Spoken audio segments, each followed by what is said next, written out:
everyone, welcome to Conquering Mount Scrapmore with Brenda. I'm Brenda, and today we're going to show you how to put the edge pieces onto the cone by sewing machine, right? And then the next week we'll show you how to put all of this to the cone, right? So this crown, we're working with the crown and the edge piece, or the fiddly bits is what I like to call it. And we're doing it all by sewing machine. So this is going to be a fun and busy day ahead.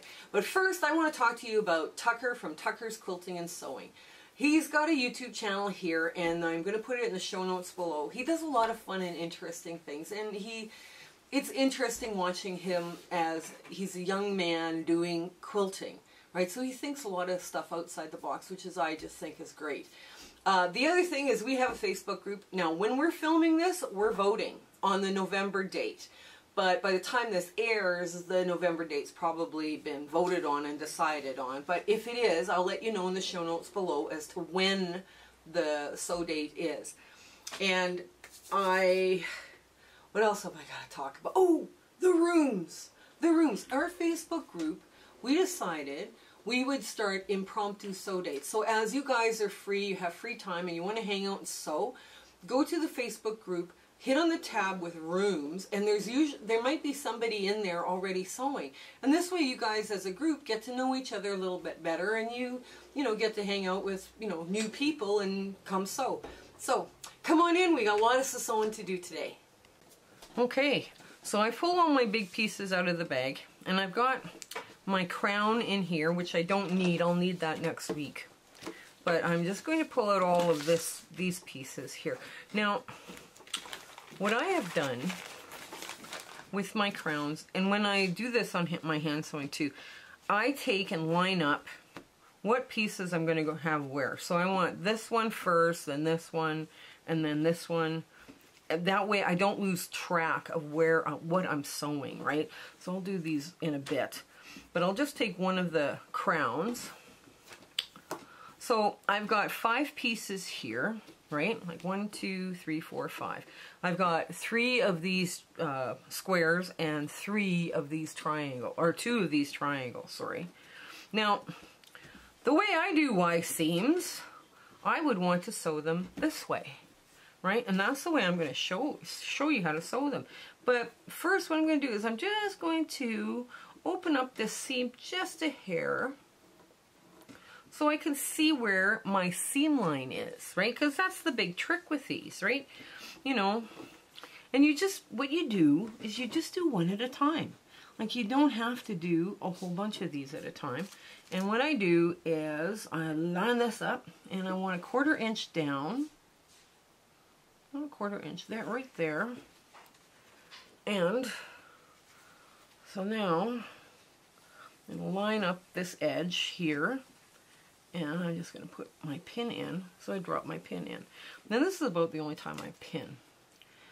Now I'm just going to put that in. So I don't want this seam here to flip. So I'm going to pin the seam flat, right? So it stays in that direction. And now, so what I'm going to do, hopefully I've got this all laying flat. Yes, I do. Okay. So now I'm just going to go through. Gently go through and make sure it don't flip nothing. Make sure that green stays lined up. So I'm just going to put a nice little 1/4 inch seam in. And I shouldn't be sewing over my pins, but I am. There we go. Now I'm just going to remove this extra thread because I know it'll be in my way the next time. So now I'm going to take this pin out, right? And I'm going to pivot. I'm going to reach in from behind, and I'm going to pivot this all the way around, like so, so that I get,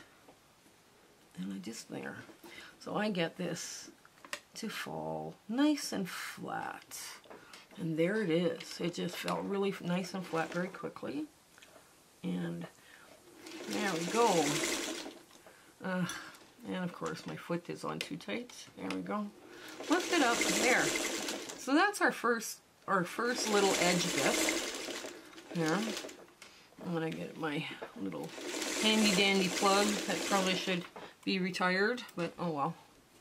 So now there's my first bit. Now that worked out beautifully, and it lays flat on the back, just like that, right? So I'm going to take now the next piece, right, and I'm going to lay it down, and I'm going to pin it in place.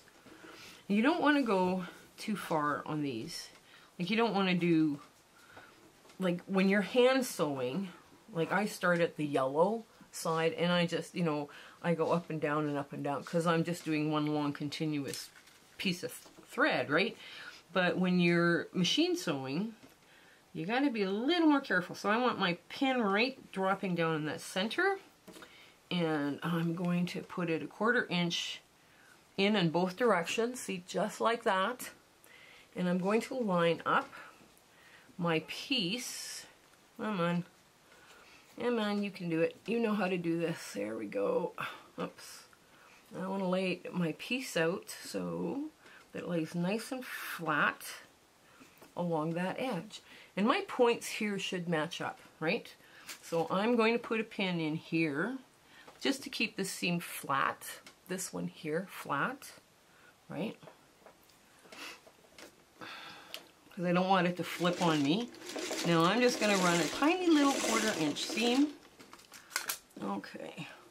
I'm going to take my time, because I'm on a bias and I don't want to stretch a bunch of stuff. And I probably shouldn't. Again, I'm running over my pins. Why am I doing that? Okay.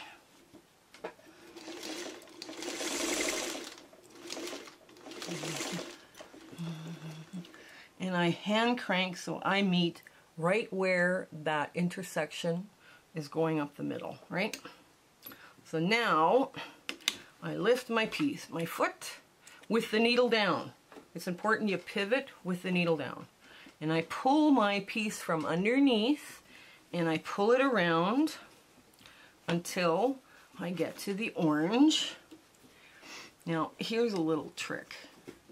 You want to just kind of break that wee bit first, the top of that thing first. Now, you don't want to stretch anything out, but there it is.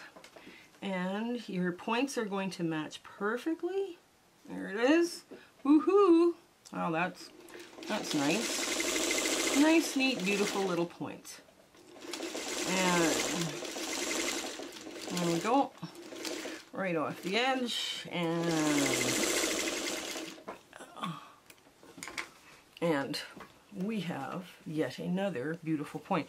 Now you see, some of this needs to be, I cut some of these a little bit big, but that's okay, because they'll, once you start trimming them all down, it'll be fine, right? So what I'm going to do is I'm going to start this here, just keep right on going, and remember, when you pop open the seam, you know exactly where to turn and pivot with your needle down, right? There's no question as to where it is or anything like that. So I drop my pin in 1/4 inch in both directions, this way and this way, and 1/4 inch in both directions, this way and this way, right like that. See where my needle is?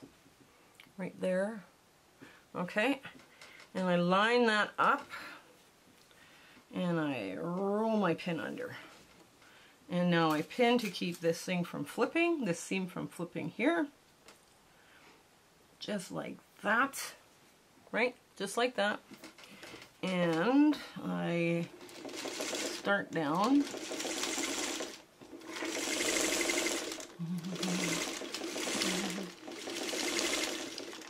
You're just doing one Y seam at a time. You're not doing a whole bunch of stuff here all at once. And you want that needle to drop. And sometimes you're out, so lift your foot and make sure that needle drops right in that seam. And that way you don't have a stitch showing and you don't have a hole, right? So you pull your pin out and you flip this around. Okay, here we're, sometimes it's a little bit of fussing you got to do to get this to flip or move the right spot. There we go. And you drop it down. There. Like I said, this is going to make a big block because you're making 4 at a time, right? So this is going to be a 20, when this is all done, it should measure 24.5 inches. This is the 12-inch one, right? So, and there we go. We just line that up and give it a finger press. A quick little finger press, and you're good for a bit. And again, this is another one that just falls in there. It's just really, really nice.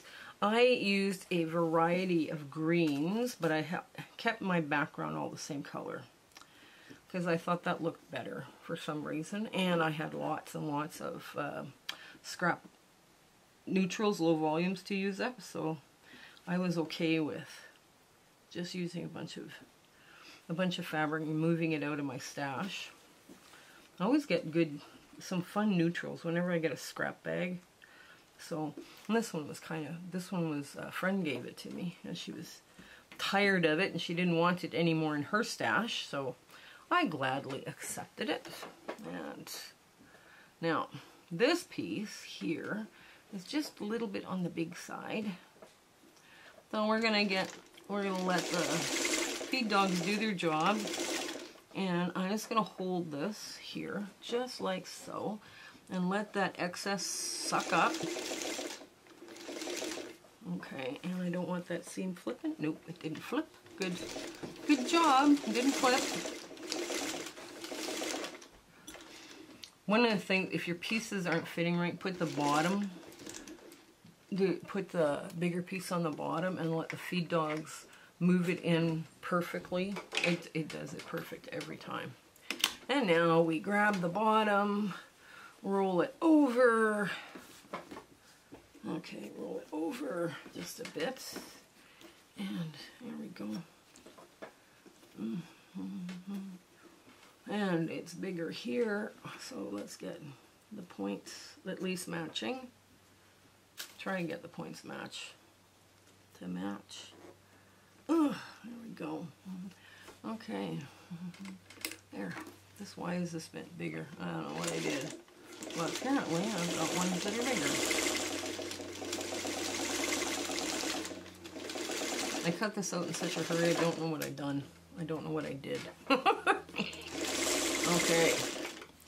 So, and now the last bit. See? You can't even tell that it's bigger. You can't tell that this piece actually was bigger. And now the last bit, you sew it on. And this is why I like this method so much, because it's very quick. You're not sitting there struggling.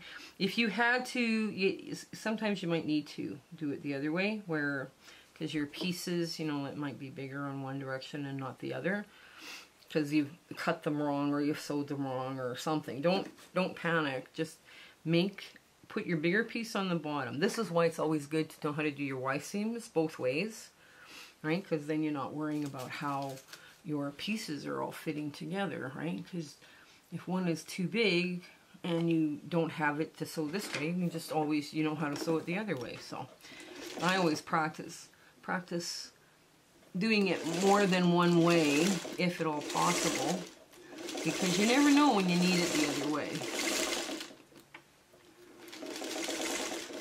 And I'm going to hand crank up to the crease. Now this one is just a little off. So I lifted my foot and I moved it just slightly so that I've got that perfect in the crease. Okay, now I'm going to shuffle this around just like this. And go just like this. Okay. Oops. Where is this? Okay, there it is. Okay. There we go. And now we get our ta-da moment. So here we are. Here's the first part of the nosegay, the crown. Now this is a 12-inch, the 12-inch scale. So you're going to make a really big block. That's why you only need 9 of these. And it does come together very quickly. So you want to make sure all 9 of your supersized blocks like this, You get all the crown pieces on to the edge pieces onto your crown. And, you know, just take your time. Now, one of the things I want to mention to you about the back. If this bugs you, that you have, you know, you've sewed them so that they all go in one direction, then I've opened them to do the Y seams, just take your scissor and clip it. And just up to the stitch line, and what happens is that thing falls back into place. And I'll get my cameraman to hold this all up. Here, I'm going to get him to show you what it looks like unclipped and then clipped, right? So show him the yellow, where the yellow...